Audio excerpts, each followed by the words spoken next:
Assalamualaikum dan salam sejahtera. Okey, so hari ni cikgu nak ajar kamu pemakanan unit 2. Okey, so sebagai pengenalan.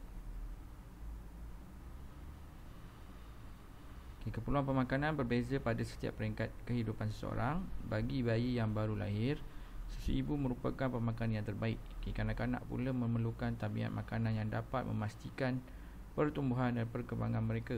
Tabiat pemakanan serta keutamaan jenis makanan bagi kumpulan remaja pada lazimnya akan terbentuk kerana ini mempengaruhi penggunaan tenaga dan pengambilan nutrien mereka. Remaja di sekolah menengah perlu memilih makanan daripada 5 kumpulan makanan yang berdasarkan piramid makanan Malaysia. Hal ini bertujuan supaya nutrien yang diperlukan oleh tubuh dipenuhi. Para remaja digalakkan memperbagaikan jenis makanan mengikut kumpulan makanan dalam setiap hidangan utama, mengurangkan pengambilan lemak, minyak, garam, gula dan perisa.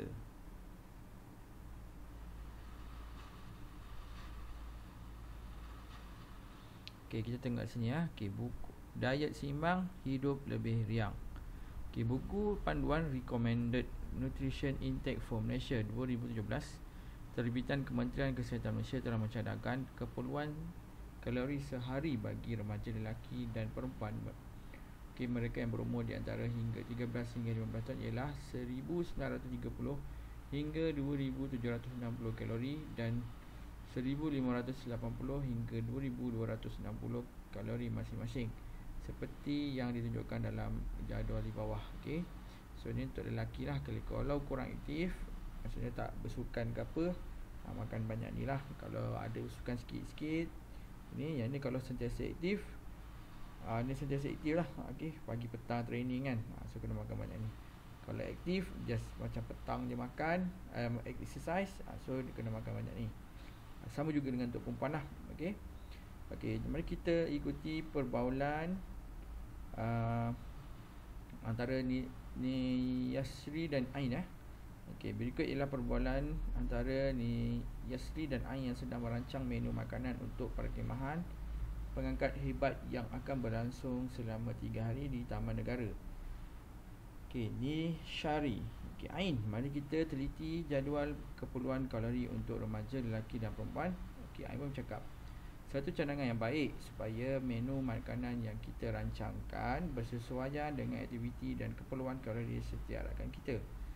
Nisyari pun berkata, menurut jadual tersebut, jumlah kalori yang diperlukan oleh remaja bergantung kepada beberapa faktor termasuklah umur, jantina, fisiologi dan tahap fizikal, aktiviti fizikal. Yang seterusnya, selain itu, adakah remaja yang ingin mengekalkan atau menambah berat badannya juga perlu menentukan berapa banyak kalori yang diambil?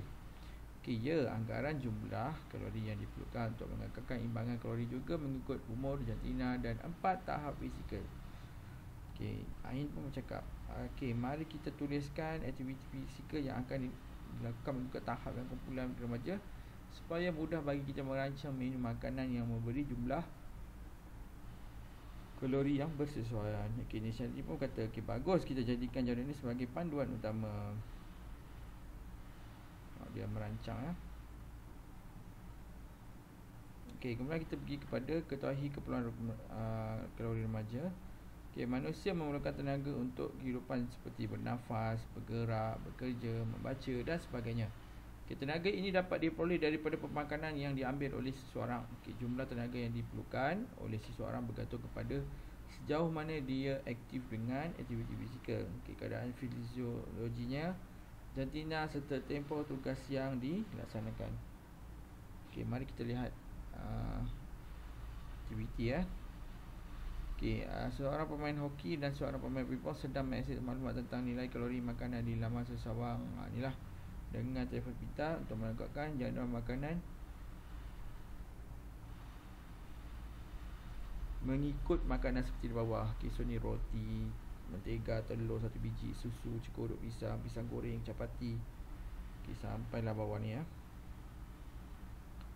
so jadi bagaimanakah kedua-dua tersebut menentukan keperluan kalori masing-masing dan jalan yang telah huraikan. So jadi kita boleh tengok dekat dalam internet lah. Kamu boleh senaraikan, tengok dekat internet ada dipaparkan berapa kalori.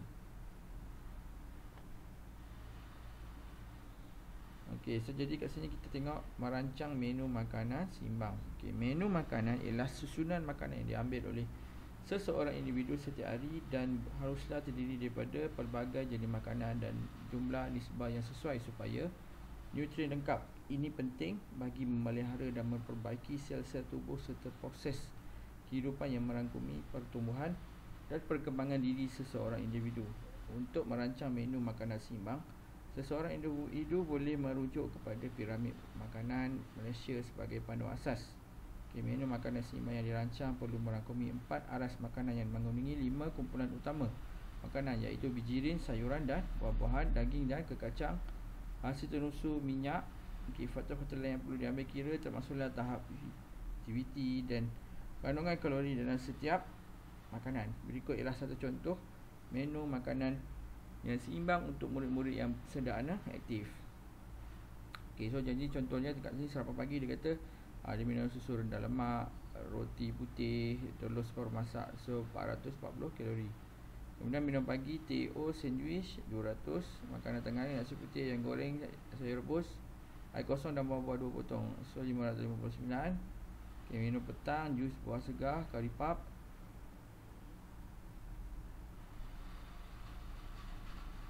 386. Makan malam nasi putih, ikan ayam masak, ayam pedas, sup sayur, telur rebus dan buah-buahan 400. So jadi jumlah dekat sini 2031 kalori. Itu saja daripada cikgu. Sekian, terima kasih.